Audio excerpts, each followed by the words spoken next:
Hi, thank you so much for tuning in. My name is Margaret Abarashid. Today I wanted to come to you with a topic. A client of mine that I'm working with who has provided me permission to speak about this topic, but for purposes of confidentiality, will utilize the name Sophie. Sophie came to me some time ago, and it was with the, expectation of trying to find herself in life. She felt extremely lost, challenged, and limited. She felt like she was stuck. She felt like she just didn't know who she was and what it was she needed to do or achieve to live the life she wanted. She actually couldn't even really answer me when I said, what is it that you're truly out, wanting to achieve? What's your desirable outcome? And she just looked at me blankly and said, I don't know. As we began working together in the coaching relationship, I started to understand a much deeper challenge that Sophie had held on to for quite some time in her life. Many, many years ago, she had actually lost one of her parents extremely suddenly. She was quite young in her early teenage years. And she at the time was having some struggles within the relationship. They weren't actually seeing eye to eye. There was arguments in the household. There was a lot of, packing her bags and leaving to go stay at friends' houses to have a break. There was quite a fair bit going on for her, but an unfortunate tragedy had occurred and she lost her father extremely quickly and without any warning, to the fact that that was going to occur. So at the time, it hit her extremely hard, and it was quite a tragic way of losing a person, regardless of who they are in your life. So what Sophie suffered at the time was quite large on the scheme of emotions and trauma and tragedy. So there was a few things that highlighted to me: sadness, guilt, grief, hurt, elements of anger, as well as a lot of, limitations that had been created from the argument prior to the passing, from the challenges that the relationship had already presented to her in her life. And at the time when she didn't have the opportunity to resolve any of that, the guilt that sunk in, because obviously once we lose somebody, we don't get that opportunity to go back and have a conversation to discuss what it is that we haven't seemed to align on, or we are seeking acceptance or forgiveness for. So Sophie had to go through an element of forgiveness for herself and acceptance of what had happened in the past. And that was quite a massive mountain for her to overcome, as well as go through all of the tragic events that had occurred prior to the passing of her father. And then stepping into understanding all the emotions that occurred for her in her life at his passing, which, as I said, happened quite quickly. What Sophie had then stepped into further discovery on was the patterns of behavior that she'd actually created to safeguard her because of that tragedy that had occurred in her teens. And that's what we do as humans. We come across something that we don't like and we create boundaries or ways of dealing with it, ways of surviving through it, comfort zones, so that we can manage in situations or places or around people that we don't like or we don't want to be. And that's something we need to be really aware of, because patterns of behavior can start to create really bad ways of approaching certain subjects in your life, certain people in your life. And for Sophie, that meant for quite some time, she hasn't gotten close to anybody again. It's affected her intimate relationships as well as her friendships. It's affected her ability to even show up in her career, because she's always feeling emotions that she doesn't actually know how to work through, that she's challenged by or limited by. And the further we've worked together, the more self-discovery Sophie's done for herself. Obviously, the more she feels like she's starting to come up and take a breath when she's been pretty much sinking in deep water for quite some time.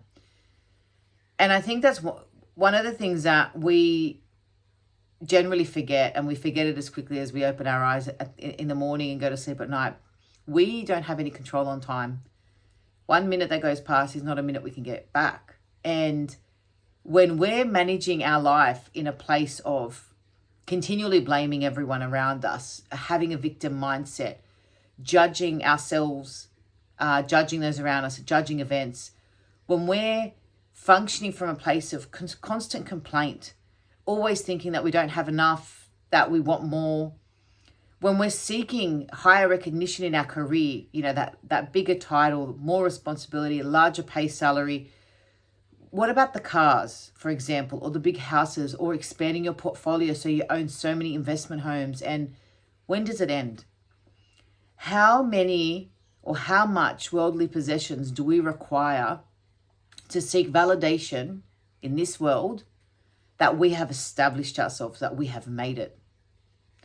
And how much do we lose unconsciously on our pursuit to actually get all those things I just mentioned?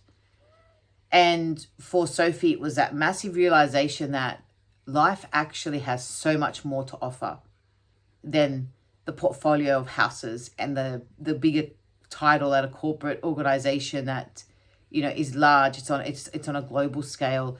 It is much more important than getting that bigger salary and working, not a full-time week, working endless hours, because let's face it, the bigger the title, the bigger the pay salary, the more responsibility you get, and the more expectation that your life is for the organization. So you don't actually have time to clock off.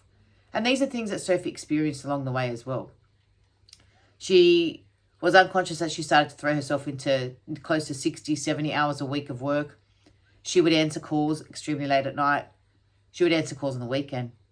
She would work on the weekend and work on days off, work on her annual leave and work on her sick leave. The expectation, because she was getting paid a very well salary for the role that she was doing, was that she was always available.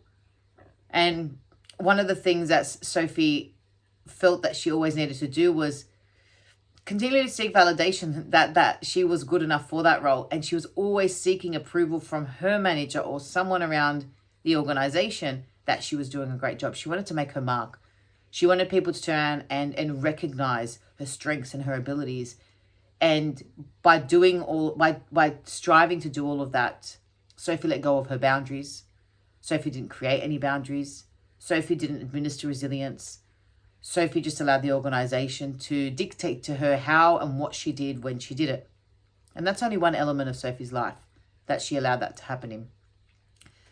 The constant seeking of validation that Sophie also did. There was many times where within friendships, she would actually strategically choose who she wanted to associate with because, well, let's face it, it was always better to be seen with that person more than that person. Did that mean that the person she chose to be with was actually a true friend? Chances are, no.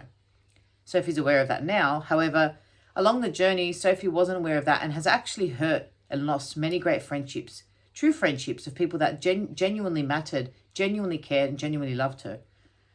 She sacrificed their relationships for acquaintances that established her status, ensured that she was on the in thing, in the in team. I guess, that whole method of thought of popularity rules. And now that she is in a position to, reconcile, seek forgiveness and acceptance, these are some of the relationships she's now working to resolve. And other things that have affected Sophie's way of, showing up in an authentic manner was this constant fear that if she was to attach herself or love anyone, she would lose them, which means that the same pain she felt with her father's death would reenact itself over and over again. And what does that mean for Sophie? It means that intimate relationships have really never festered further than the lust stage. It means that true love she's never experienced, nor has she sought it. It means that anyone that wanted to love her entirely and truly, she's pushed away, she's denied, or she's retracted entirely.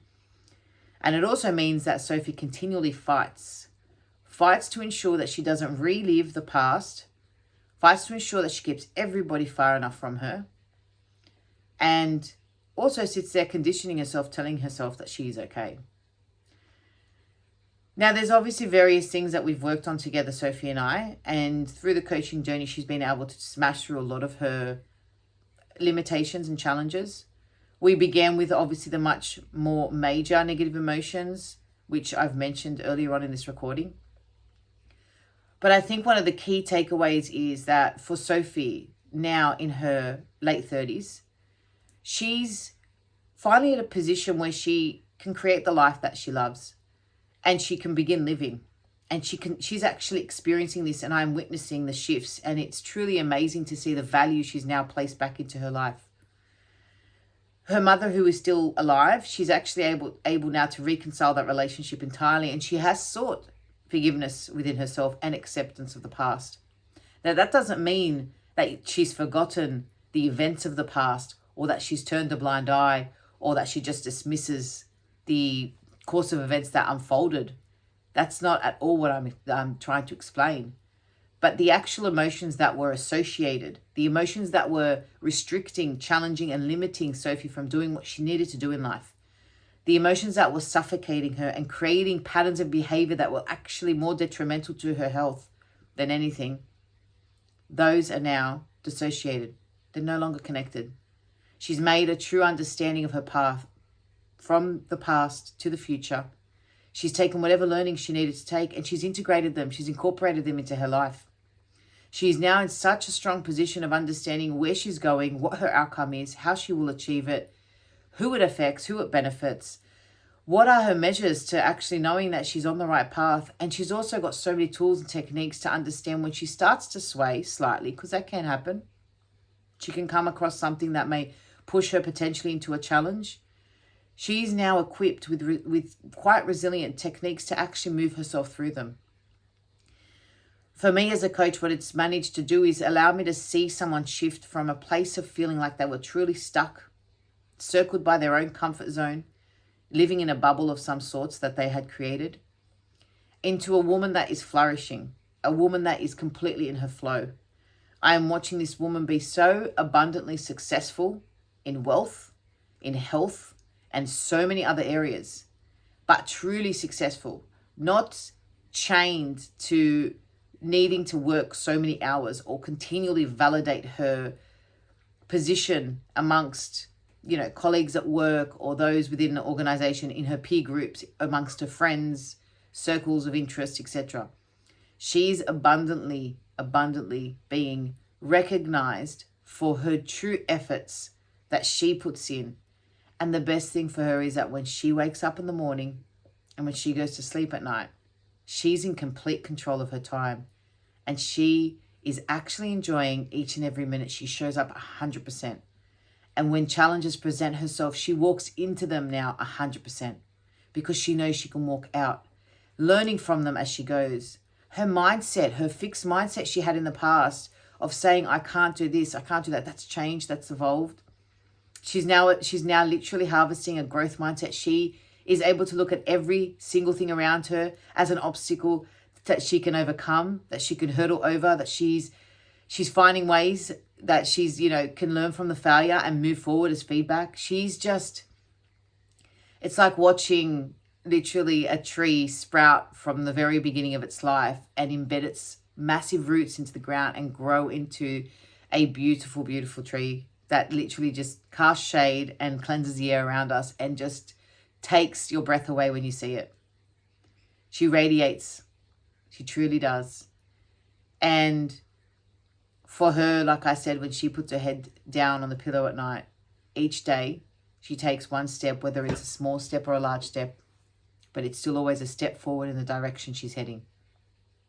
She's been able to now find herself a person that she has fallen in love with, who loves her back just as dearly.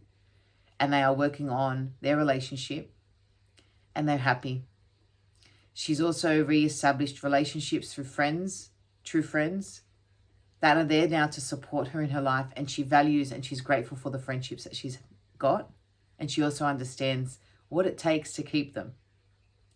But more importantly, she actually did receive promotions at work, really huge, recognizable promotions with salaries that accommodated some nice lifestyles, let's put it that way. She's accepted one of them, but as she accepted, she confidently and calmly set her boundaries. She made it extremely clear that by taking on the role, her life mattered. Her personal life mattered. Her time mattered. So she would still have a true work-life balance experience.